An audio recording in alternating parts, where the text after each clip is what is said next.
This book is about magic. Not the fictional magic of Harry Potter, the feigned magic of Harry Houdini, or the fraudulent magic of con artists. Not blue lightning bolts springing from the fingertips, aerial combat on broomsticks, sleight-of-hand tricks, or any of the other elaborations of artistic license and special effects. This is about real magic. Occultists sometimes use the Old English spelling magick to distinguish fictional and stage magic from the real deal. We'll use the more common term magic, magic, to avoid unnecessary associations with the occult. Real magic falls into three categories: mental influence of the physical world, perception of events distant in space or time, and interactions with non-physical entities. The first type I'll call force of will. It's associated with spell casting and other techniques meant to intentionally influence events or actions. The second is divination. It's associated with practices such as reading tarot cards and mirror gazing. The third is theurgy, from the Greek meaning God work. It involves methods for evoking and communicating with spirits. Unlike books that discuss beliefs about magic from psychological or historical perspectives, or that list recipes for spell casting, the goal here is to explore real magic from an evidence-based scientific perspective. Why a scientific approach? You wouldn't know it by reading most college textbooks, but there's a vast scientific literature that informs our understanding of real magic. When I was in college, none of my coursework mentioned anything about that literature, but now, after 4 decades of experimentally studying magic, motivated by scientific curiosity and without a religious background that might have biased me to be overly sympathetic about metaphysical concepts, I've come to 2 conclusions. First, there's no doubt that science is the most accurate lens on reality that humanity has developed so far.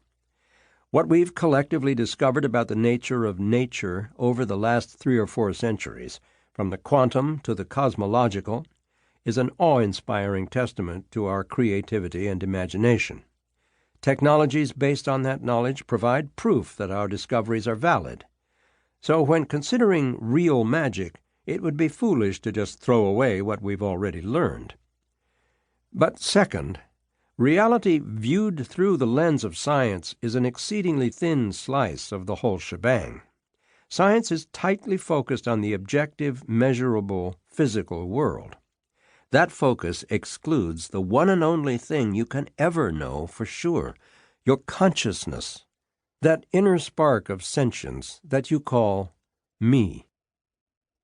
While science as a practice has primarily concentrated on the objective world, scientific methods are extremely powerful. So if we wish, we can redirect our lens to look inward and explore what consciousness is capable of. When we do that, we are startled to find whole new realms of knowledge. One of the consequences of taking this inner perspective is that the idea of magic transforms from an impossible fantasy into an aspect of nature that we can begin to study. From this stance, terms such as paranormal and supernatural are seen as quaint and antediluvian, similar to how modern medicine no longer needs the concept of bad humors when discussing the origins of disease. We'll explore this new realm of knowledge through 2 major themes. First, based on a substantial body of experimental evidence, we can state with a high degree of confidence that real magic exists. Second, there are rising trends in science suggesting that what was once called magic is poised to evolve into a new scientific discipline, just as medieval astrology and alchemy evolved into today's astronomy and chemistry. The new discipline will be the study of the psychophysical nature of reality, that mysterious interstitial space shimmering between mind and matter. Understanding how this enigmatic space works in a way that's consistent with the rest of science requires a new worldview, the lens through which we understand reality.